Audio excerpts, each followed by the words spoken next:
Hello, I'm Dale Kislick, owner and head instructor of Nature Alive programs. We offer courses and programs in bushcraft, survival, and outdoor education, nationally certified canoe courses, and drum circle facilitation. Today's video is about dressing for the bitter cold, specifically when you go out with the intention of building a shelter and sleeping by a big fire. How exactly do you do that? What clothing should you wear? Especially when you're not taking a tent, a tarp, or a sleeping bag. What kind of clothing would you need to have in order to spend the night in a shelter, sleeping beside a great big fire? This video will take you through the clothing that I wore on just that type of adventure. So without further ado, let's get on with it.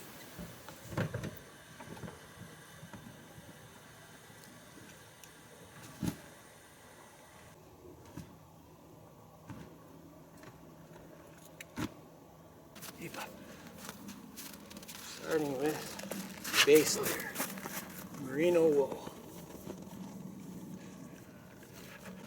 Pretty much starting with wool head to toe. So a good liner sock so you don't get the willies from the wool.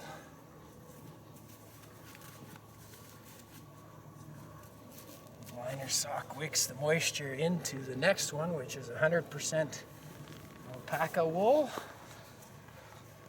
Layer number 2.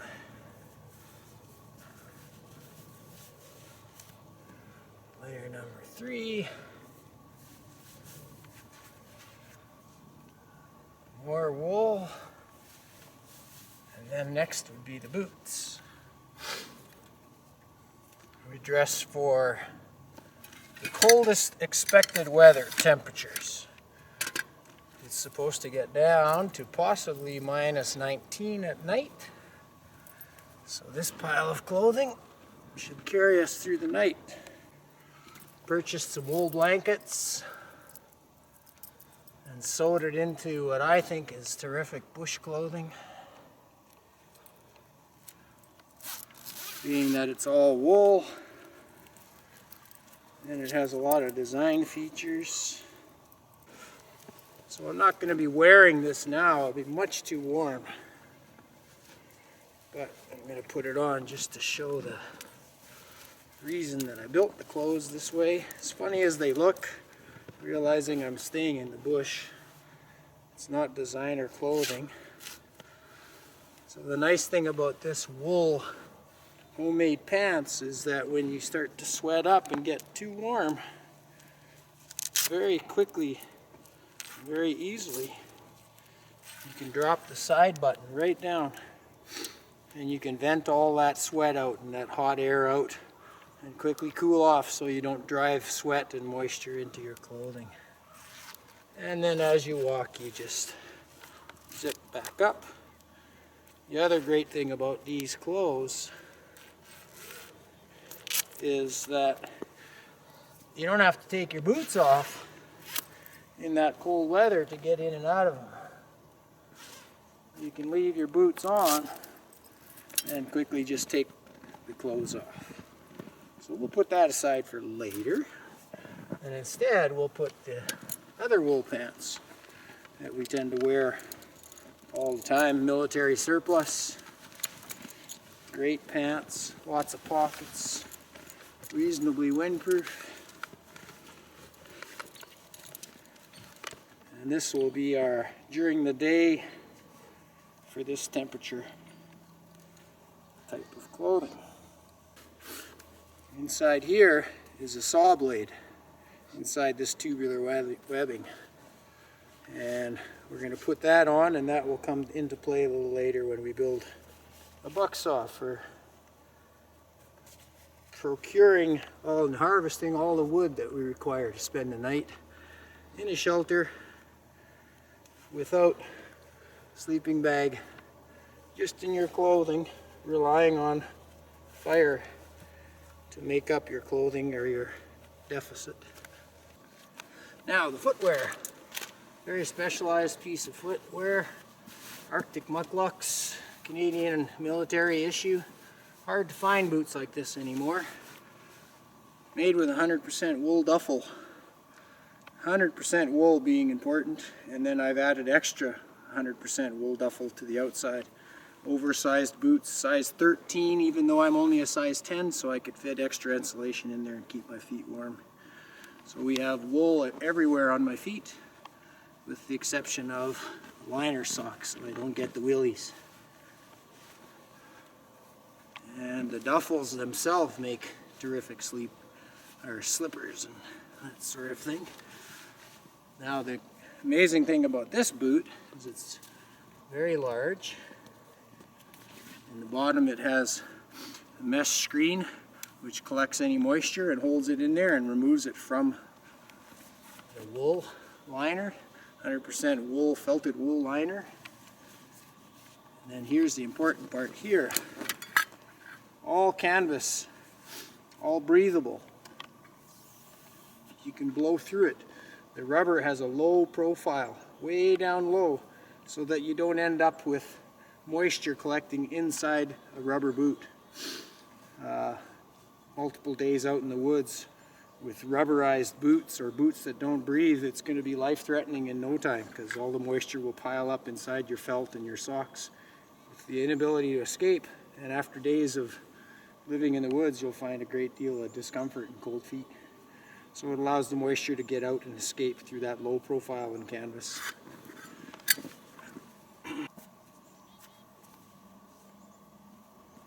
Okay, so the bottom is ready.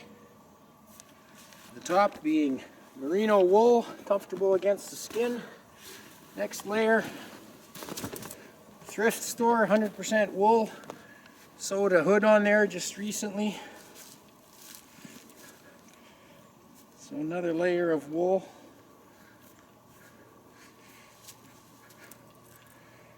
The thing we like about these kind of garments is a nice big zipper on the front. Double zippers, so that, again, if you have too much sweat happening, you can just open it and quickly vent all of that moisture that builds up in there. Generous cut, loose, lots of mobility and ease to get around. Large hood, so that in the wind, if the wind is coming from this direction, you can pull that hood right over and block it and turn it this way as you change direction. Followed by beautiful eBay purchased Mackinaw. Boy, I wish they made coats like this. Lots of pockets. Interesting feature in the back of this coat. It's got what's called a large map pocket. And in that large map pocket, I stuffed a small piece of thermarest so that you can sit comfortably on wood and things like that and not have that moisture penetrate into your clothing. So now I just got to stuff it back in there. The Mackinaw has double layers on the shoulders of wool, so that moisture has a hard time working its way through. And again, nice big generous zipper, two-way zipper. And this is how we'll dress for today. This is more than adequate for temperatures even down to minus 15, minus 20 Celsius without a problem. Now, we'll quickly look at the rest of the gear for this camp out. Lastly will be those. The toque, Canadian toque, 100% wool, and it's got the ball on the top. A lot of times the ball on the top will be on a short piece of string or thread, and there's a reason for that.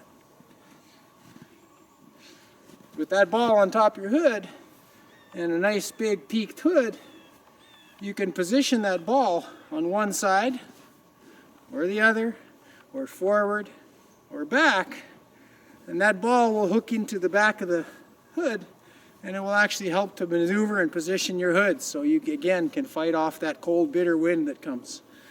So it's not just for looks, it's actually there for function.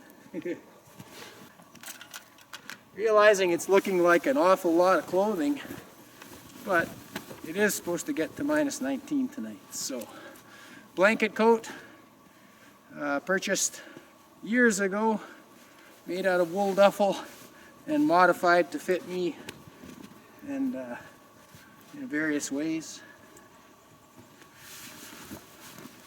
Big coat. Now the reason for the big toggles, because you have mitts on.